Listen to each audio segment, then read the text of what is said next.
thank you for watching Ark Media TV. My name is Bryn McAuley, and my guest today is Gloria Chik. Gloria, you are the founder of Rogue Stories, a digital content agency. You also founded URBANEBLOC in 2007, a blog dedicated to fashion, beauty, lifestyle, and technology. Rogue Stories also appears on URBANEBLOC through feature pieces about women daring to do. You are a well-versed entrepreneur, having worked with a range of brands, including PayPal, MasterCard, Old Navy, and Vitamin Water. In addition to that, you've held positions in digital marketing and social media for Blue Flame and SFX in New York City, as well as Toonsy, TEDx Toronto, and Tangerine. Thank you, Gloria, and welcome.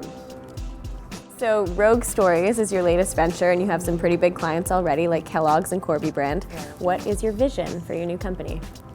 Vision is such a powerful word. I think that if I were to envision or create sort of a portrait of what I wanted this to look like in 5 years' time or less, it would definitely be to be able to create different separate entrepreneurial ventures of my own that I'd be able to service, and on top of that kind of have a portfolio of different companies, brands, whether they be my own or others.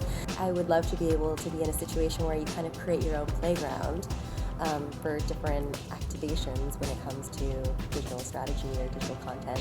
Great. Okay, so you've worked as a director of marketing for a number of well-established businesses. What made you decide to go out on your own and start Rogue Stories? I think it's just kind of summed up in that phrase in itself, Rogue Stories. It's how do I create my own storyline and narrative and something that I can wholly own on my own. I definitely think that for myself, I feel more comfort and whole when I'm able to create something literally from scratch and build that to a place where people can recognize it and relate to it very deeply. Mm-hmm. So you were involved in the acquisition of Toonsy being acquired by SFX in New York City, and that prompted your move down there. Can you tell us about startup life and how that process happened? Yeah, I mean, it's a fantastic experience. I couldn't parallel it to anything else. It's just full of kind of joy and ups and downs. It's very tumultuous. But being able to understand how to kind of ride the wave, seeing everything from being in a suburban windowless boardroom to moving to one of the greatest cities in the world. And it kind of all started from doing music experiences for artists, independent artists. We started garnering a lot of attention. We won a Billboard Innovator Showcase Award, got featured in Forbes eventually, and to see all of that progression and being that kind of early stage person that joins and not really knowing exactly how your inputs are contributing to the overall growth of a company, and being able to go through a situation where in the first year, typically 90% or 99% of startups fail. So I think it was incredible. I'll never forget that experience, and I definitely have a hunger to want to do that again. Awesome. Your bio on URBANEBLOC says that you started the blog to challenge yourself, and you write a lot of personal content for the blog on topics ranging from how to be a good person to how to make the perfect Christmas cocktail.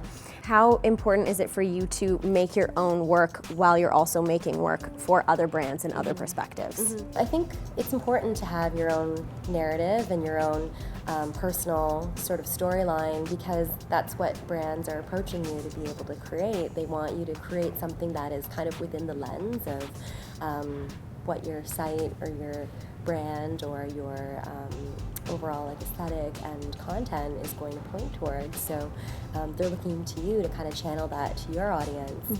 And I think it's so important to be able to find ways to involve that. It's such an important thing to be able to kind of curate for yourself and be able to know that this is something I'm going to write about and this isn't, and how do I create something that people know that is coming from me. And just accustoms you to always being creative as well. That's great. What have you learned about yourself through URBANEBLOC, and what have you learned about marketing through the project? Just learning about marketing, I think you get a lot of different angles. You work with a lot of people in public relations, obviously, in sponsored content, working with different brands, and everybody has their own kind of key points and manifestos, and finding commonalities. I think it's really important to figure out who you say yes and no to. You want to find ways to grow yourself and grow the site, and being able to do all of those things and have an avenue for yourself to learn about marketing has been so helpful. It's a real life education that you never would have been able to have if you just literally went to a course and tried to pick it up from other people. That's very inspiring. Thank you so much for sharing your knowledge with us today, Gloria. And thank you to Williams Landing for letting us use your beautiful space. My name is Bryn McAuley. You're watching Ark Media TV.